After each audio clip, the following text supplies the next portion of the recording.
Chapter 50 is focusing on sensory and motor mechanisms. This video is going to be broken up over a couple of videos because it's a long one. Sensing and acting. So that picture I just showed you is representing a star-nosed mole. It's able to catch insect prey in almost complete darkness in well under a second. Just amazing. It has 11 appendages that are protruding from its nose that help us identify and then capture its prey. And sensory processes are the way it's able to take information from its environment and send it to its brain via the sensory neurons. And then, as we talked about previously, the muscles and skeletons are able to carry out those movements that the brain directs it to via its motor neurons. So this first section is going to focus on sensory receptors, what all goes into taking the energy from the sensations that are experienced and using that to transmit signals to your CNS. No matter what stimuli you encounter, it's going to represent energy. Sensation is the ability to take that energy and change it into a potential difference in the membrane, which may or may not lead to an action potential from its sensory receptors. The input that you get from that stimulus, once it's processed, will determine whether a motor response will be generated. Sometimes that response could be just a simple reflex involving your spinal cord, or it could be more elaborate. So here's an example of a mole going through a tunnel. It finds food, it eats the food. If it doesn't find the food, it keeps moving. So no matter whether you have a sensory input could be the presence of something or the absence. Either way, that information has to be integrated and then used to determine the motor output. Four basic functions are present in all sensory pathways: sensory reception, transduction, transmission, and integration. So all senses perceptions are going to start with that sensory reception, being able to identify your stimuli and then absorb its energy via your sensory receptors. The receptors are your sensory neuron dendrites. They're going to interact directly with that stimuli. The stimuli can be present both externally and internally. Transduction sensory is when we convert that stimuli energy into a potential change in your membrane, either making it more or less permeable to various ions. The receptor potential. The receptor potential is not absolute. They are graded. We talked about that a little bit with our, oh, I'm losing my mind, our neurons.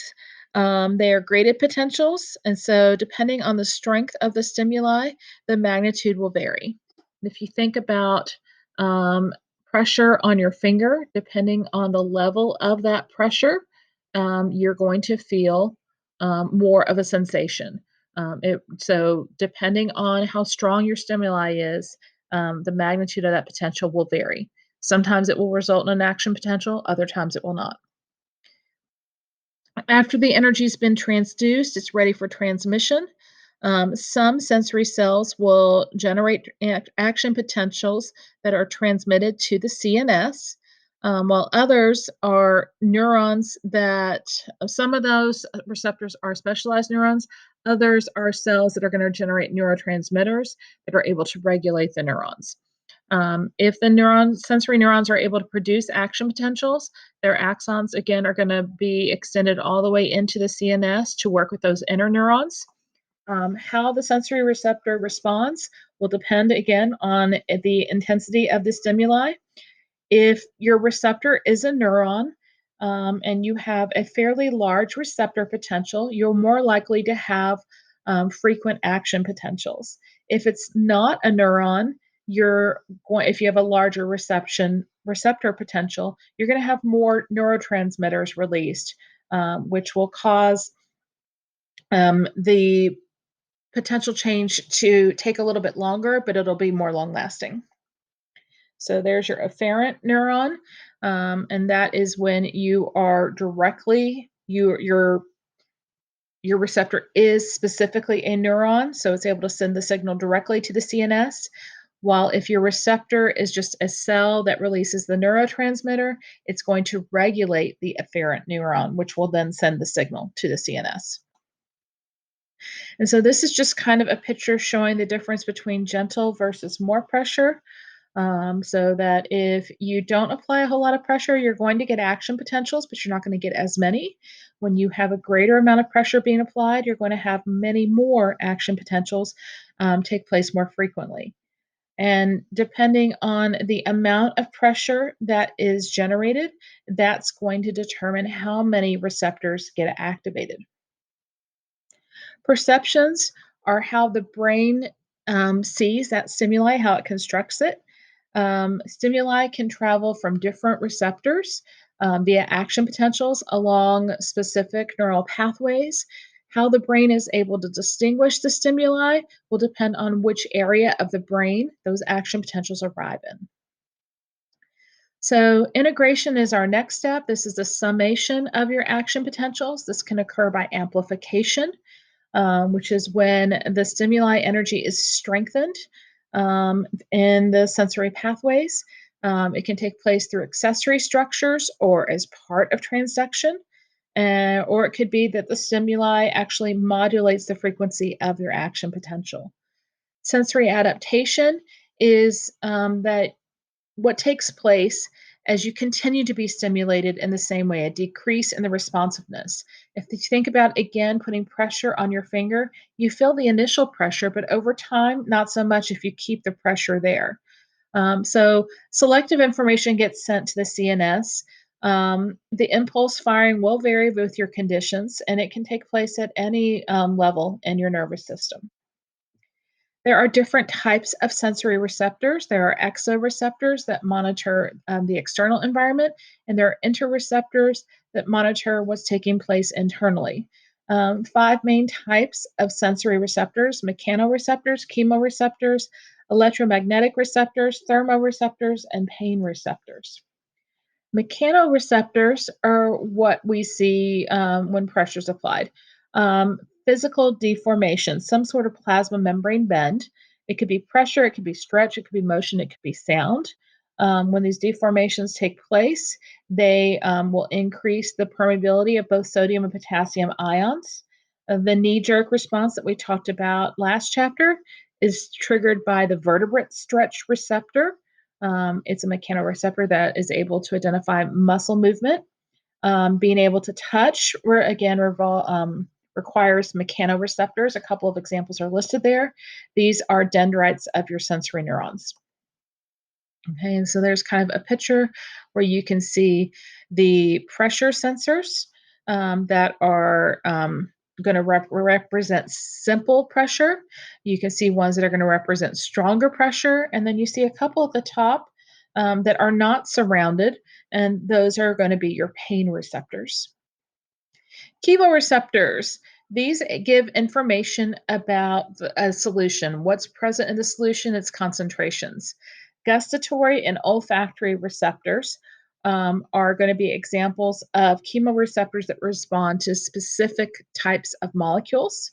When a stimuli binds to one of these receptors, it enables the chemoreceptor to become more or less permeable to ions.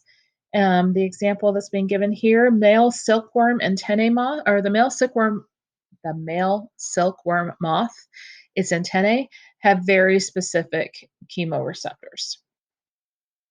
Electromagnetic receptors. These are ones that are able to detect energy that you would not necessarily think of as being energy: light, photoreceptors, electricity, magnetism, magnetoreceptors. Snakes have some pretty in-depth infrared receptors that are able to detect body heat of their prey against a colder background. And it is thought that animals migrate in part, like the beluga whales, using the Earth's magnetic field to help orient themselves. Thermoreceptors, heat or cold, that's what they respond to. They are used to help regulate body temperature by being able to signal both what the body surface is as well as the body core temperatures are. Mammals have different kinds of thermoreceptors depending on the temperature ranges. Heat receptors, one example is Ruffini's end organs, And cold receptors, one example is the end bulb of Krauss. Pain receptors, nociceptors, naked dendrites. Remember, I showed you that picture with the skin. So ones that are not surrounded.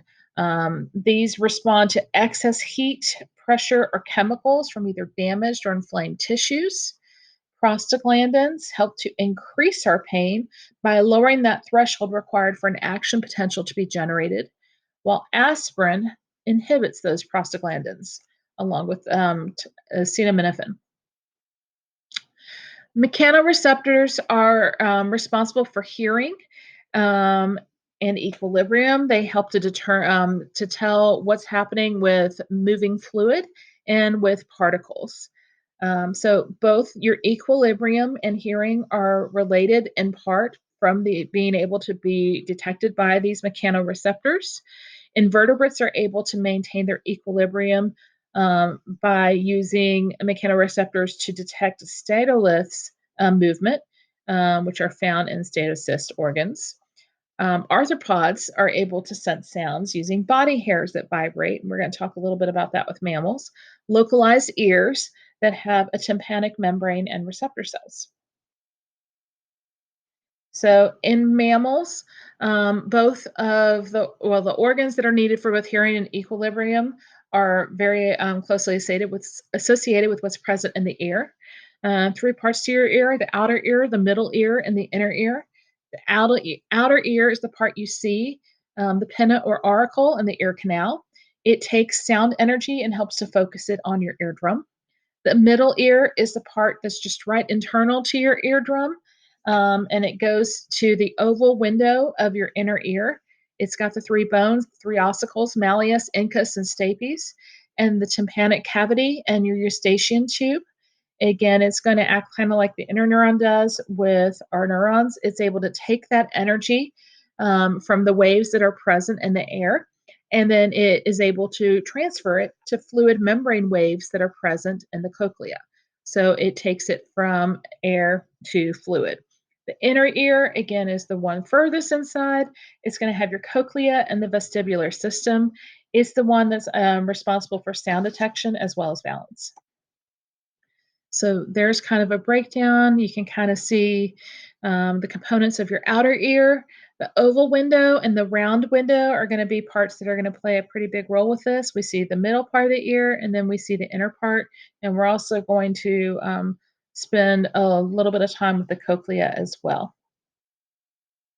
I also want you to notice in this picture the hair cells and the basilar membrane. Those are going to come up as well. And you can see how the auditory nerve is coming out of the inner ear so that it can signal the brain. Hearing. Objects vibrating are able to cause percussion waves in the air, which cause your tympanic membrane to go through a vibration. The bones in the middle ear transmit those vibrations to the oval window on your cochlea.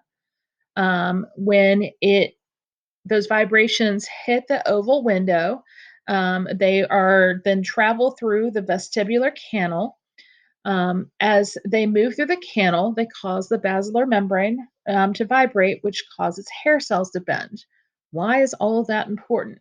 The physical bending of those hair cells is what's going to depolarize your mechanoreceptor membranes and send off action potentials to your brain via that auditory nerve. Once the waves hit the round window at the end of the tympanic canal, so that we stop hearing the same thing, the waves will dissipate. So, no bending of hairs, you don't get an action potential. If you have bending of hairs in one direction, you will get lots of action potentials because you have more neurotransmitter being released.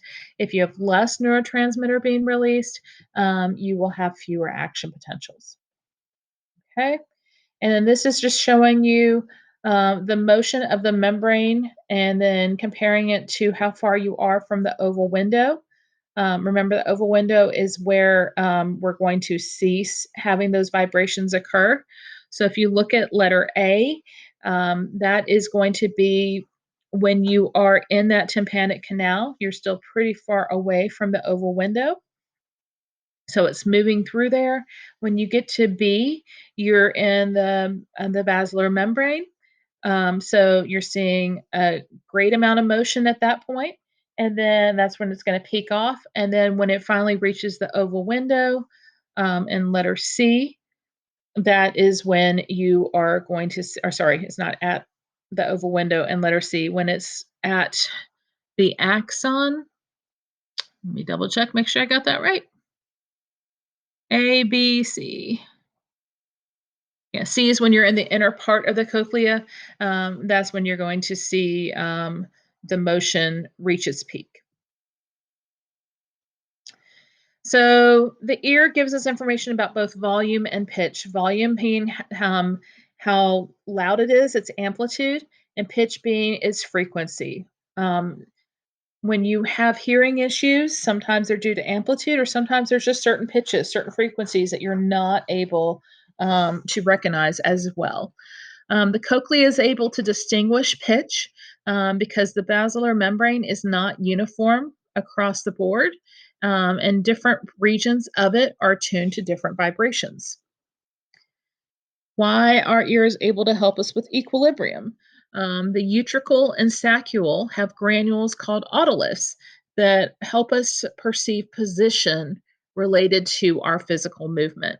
And then there's those semicircular canals. They have fluid, and they are in um, what appears to be like different axes in 3 dimensions.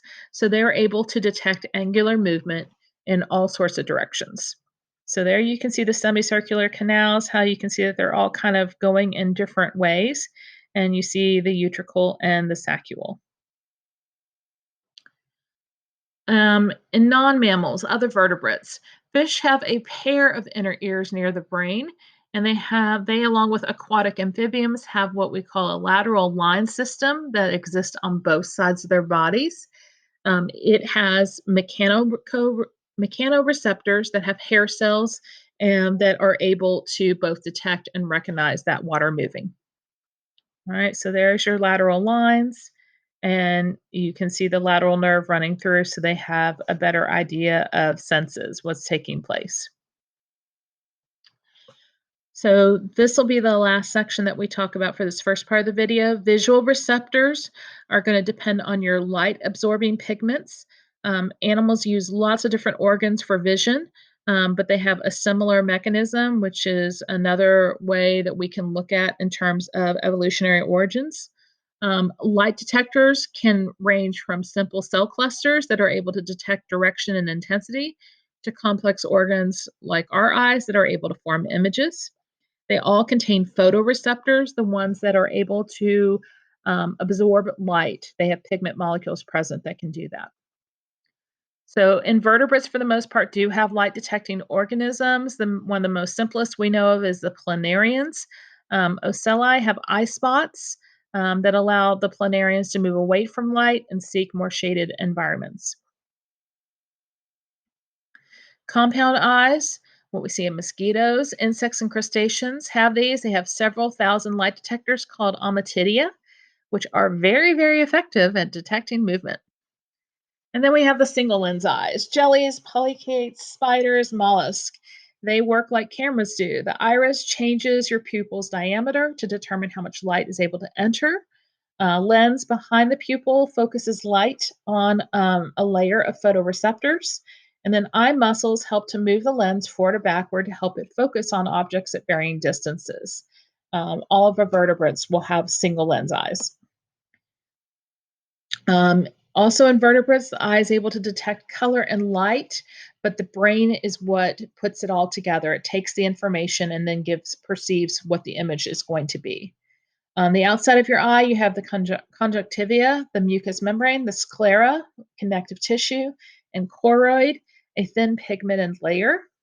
The sclera is going to help to form the cornea, which is transparent, and the choroid forms your colored iris. The iris is going to regulate your light amounts that enter your pupil, the hole in your iris's eye, by changing its size. And just inside of the choroid are the retina neurons and the photoreceptors that help to make up the innermost layer of your eyeball. And then the optic nerve is at the Just past that, it exits the eye at your optic disc. The lens, which is just transparent protein, is able to divide the eye into two cavities, which help it focus light on the retina, the aqueous humor and the vitreous humor. The clear, watery aqueous humor lies in front of it. If there are blockages in ducts that drain this fluid, you can develop glaucoma, where you have increased pressure in your eye that can cause damage to your optic nerve. Ciliary muscle is what is able to change your lens's shape to help focus images, also known as accommodation. And the jelly like vitreous humor lies just behind that lens. So, when light strikes your retina, it passes through, for the most part, transparent neuron layers before reaching what we call the rods and cones, which are two types of photoreceptors. They both have different jobs. Rods are much more helpful with night vision. They do not distinguish between individual colors, but they are really good at telling light versus dark. Cones are what help us to get color vision. They are not as sensitive, so at night they're not going to be very helpful. But the two together are able to relay visual information to the optic nerve and the brain. The optic disc, which is present in your retina, does not have photoreceptors, which is why we all have blind spots. Okay, so there you can see the different structures present within your eye. You can see the optic disc back there at the very back of the eye. And then you can see how they've taken the retina in this picture and kind of blown it up a little bit. We'll talk about the fovea in a little while. But with the retina, you can see there's the optic nerve fibers, you've got your nerve cells, your ganglion cells. We'll talk about the amacrine cells. And then as you keep going towards the back of the retina, remember we said we're going to pass through a bunch of transparent neurons. We have those photoreceptors. We have the rods and we have the cones. And you'll notice that the rods and cones have physically different shapes. Um, but we're going to talk about how those are able to receive light and then send their signal through the optic nerve to the brain. Okay, so the rods and cones again are visibly different. Within the rods and cones, they both have cell bodies, they both have the synaptic terminals, but they have different amounts and shapes to their disc. Inside their disc, they have both retinol and a protein opsin, which combine together to make rhodopsin. And we'll talk about why there are cis forms of retinol and trans forms of retinol and how those play a role in them being able to receive their signal, what changes have to take place.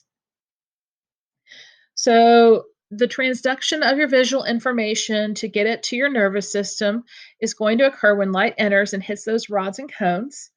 The photon energy that's present in the light is going to take cis-retinol and change it to a different form, trans-retinol. When trans-retinol forms, it activates rhodopsin, which is going to set off a signaling pathway.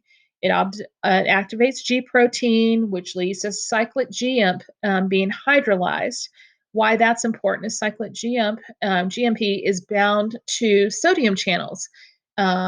So that helps to keep the sodium channels open. When cyclic GMP is broken down, it shuts those sodium channels off. So now sodium isn't coming in and the cell becomes hyperpolarized. At some point, the pathway will shut off as enzymes convert transretinol back to cisretinol, and then the sodium channels will open back up again. Okay, so there's the light hitting your inactive rhodopsin. So again, that's the cisretinol changing to transretinol combined with opsin. Once the rhodopsin has been activated, it sets off the G protein, the transducin, which is then going to do the second messenger and turn cGMP into GMP, which is going to shut down those sodium channels and cause a hyperpolarization along the membrane. So the visual information becomes processed first in the retina. In dark, the rods and cones are going to release glutamate, a neurotransmitter, into synapses with what we call bipolar cells, just another type of neuron. They can be either hyperpolarized or depolarized depending on the glutamate. In light, they are hyperpolarized and they shut off glutamate. And at that point, once they've shut it off, that can either cause those bipolar cells to become depolarized or hyperpolarized. Some other neurons that are able to contribute information processing or contribute to information processing in the retina, we have our ganglion cells, which take the signals from the bipolar cells and help to bring them to the brain. We also have horizontal cells and amacrine cells. These are neurons that integrate that visual information before it gets sent to the brain. So they kind of work to help the brain out before it gets there. And the different cells interact together to cause lateral inhibition to occur, which is creating better contrast in your image. So those are just showing you the different responses between both dark and light in terms of what's happening with those rods and cones. When you see glutamate release, when you don't, when you have depolarization, when you have hyperpolarization, and then what's going to happen with the bipolar cells. The optic nerves are going to meet at the optic chiasm, which is near your cerebral cortex, and information goes into both eyes, but the information that's part of the left visual field will be transmitted to your brain's right side and vice versa. Most of the ganglion cell axons are going to lead to what we call the lateral geniculate nuclei, which then take that information and relay it to your primary visual cortex and your cerebrum. 30% at least of your cerebral cortex, lots of different integrating centers are present, are actively involved in creating those visual perceptions. So again, there's light entering. The left visual field is entering both eyes. The right visual field is entering both eyes. The nerves coalesce together from both the left and the right eyes at that lateral geniculate nucleus, and then they send off their information to the visual cortex. Color vision. Vertebrates, most fish, amphibians, reptiles, including birds, are going to have good color vision. Humans and primates are also able to see color pretty well, but we are in the minority. If you are a nocturnal mammal, you tend to have more rods since you need to just be able to see the difference between light and dark. Humans have 3 different types of cones that each have different visual pigments that they optimize: red, green, or blue, that are called photoopsins. And that's when retinol will bind to different opsin proteins. So if you are colorblind, you are having some sort of genetic alteration in one of those photoopsin proteins. Once the brain gets the visual information, it's able to control what is captured. It does this by changing the lens's shape. The fovea, which is the center of your visual field, does not have any rods, but it has lots and lots of cones to help it see all those different colors. So there you can see near vision and distance visions. When you are having accommodation occur, your ciliary muscles are contracting, pulling the border of the choroid towards the lens. That causes the suspensory ligaments to relax, and your lens becomes thicker and rounder, which will allow you to focus on objects that are closer by. Distance vision is when your muscle relaxes and the choroid border moves away from the lens. Your ligaments actually pull away from your lens and cause it to become flatter.